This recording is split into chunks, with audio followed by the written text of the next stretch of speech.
Hey everyone, how's it going? My name is Matt from Podfox Media, and today I'm going to be doing an unboxing of the Blue Yeti microphone. It's a very popular microphone. People use it for a lot of different things, such as recording instruments, podcasting, streaming, and a bunch of other things.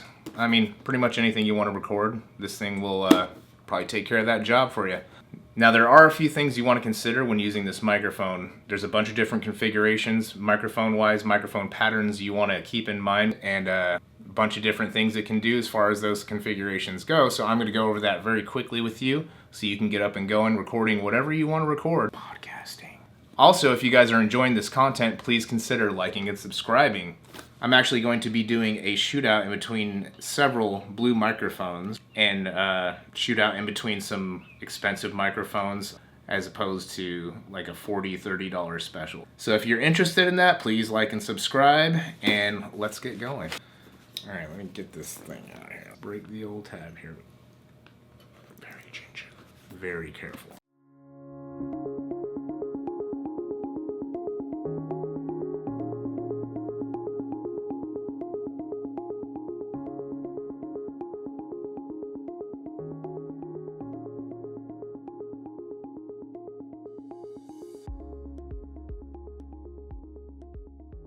So here we go. We can tighten these things up, make it a little less flimsy. One important thing to consider when using this microphone. Lots of people like to do their YouTube videos like this with the blue logo out here because it looks cooler. That's not the right way to use it. Turn it like this or directly towards you. I know some people use it at an angle. Thing to remember is that's the incorrect way, that's the correct way. Not the top, not the back side. No, no, no. Front. Let's jump into another angle, and I'm going to show you guys how to plug this in and get it going on your computer screens. Alright, I've got my Blue microphone by my PC. You don't have to do this. You can put this on your desktop. I'm just doing this to show you for convenience here. So you do, if you notice, this little hole right here is actually threaded on the inside. That's for a regular microphone stand. So if you wanted to put that on a microphone boom of some sort, you totally can. One other thing to consider is if you're using a new MacBook or a new Mac, they all have USB-Cs, right? These little oval. Now you can buy a little adapter, which I have laying around. They do have hubs for them, which is kind of cool because you also get a couple of these USB-Cs and maybe a couple extra regular USB ports too, which is pretty cool. So I'll try to link those in the bio.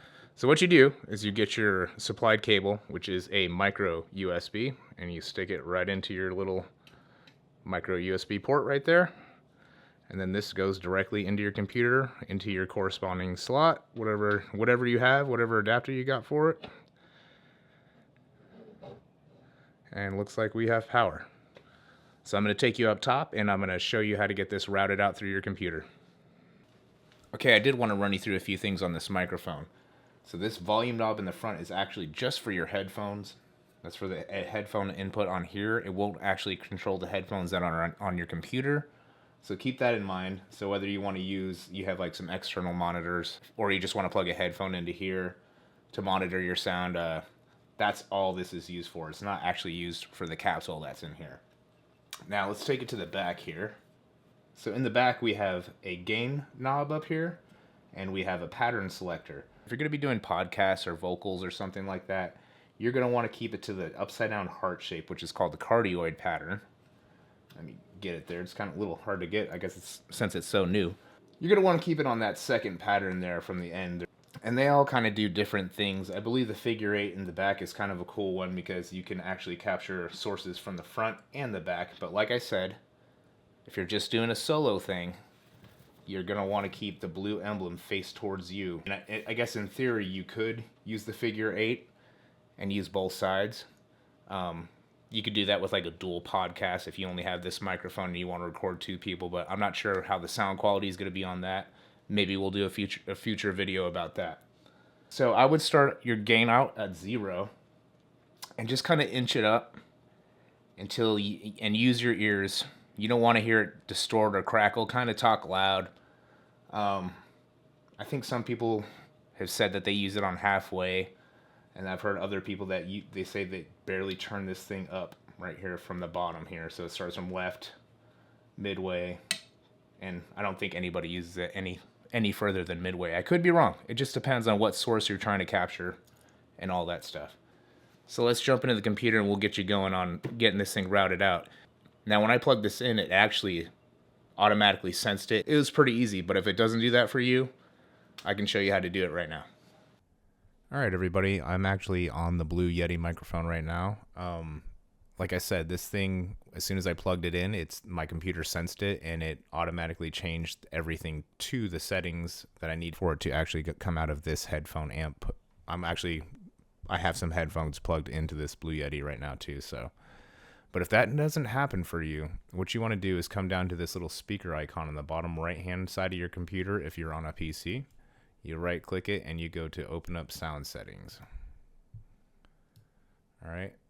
Then once you're on the sound setting page here, you see you have the output. You can actually, I have a ton of different things here. So you find speakers and then Yeti microphone. This is what's just set it to your headphones, right?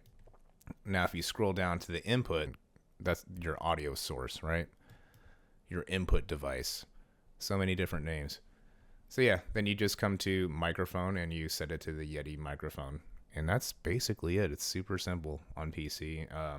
Mac, I know it's a little different. I don't have a Mac to show you right now, but maybe in the future I will. If you guys have questions, let me know.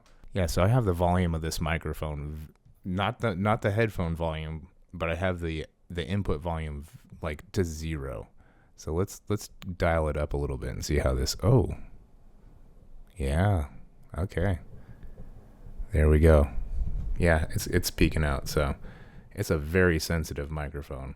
So I would say keep it barely at like 1, and I think you're gonna get your audio source. And there's no 1 on it, but you're gonna want to turn it up just a little bit.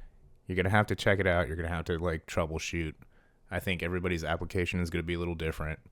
Everybody's room is going to sound a little different. Mine's not treated at all, so you do hear some reflections in the background. You do hear my computer fan noise. There's lots of problems to work out when working with audio, so keep all that in mind. But in my opinion, this microphone sounds pretty good just right out of the box, and super easy to set up. It was crazy.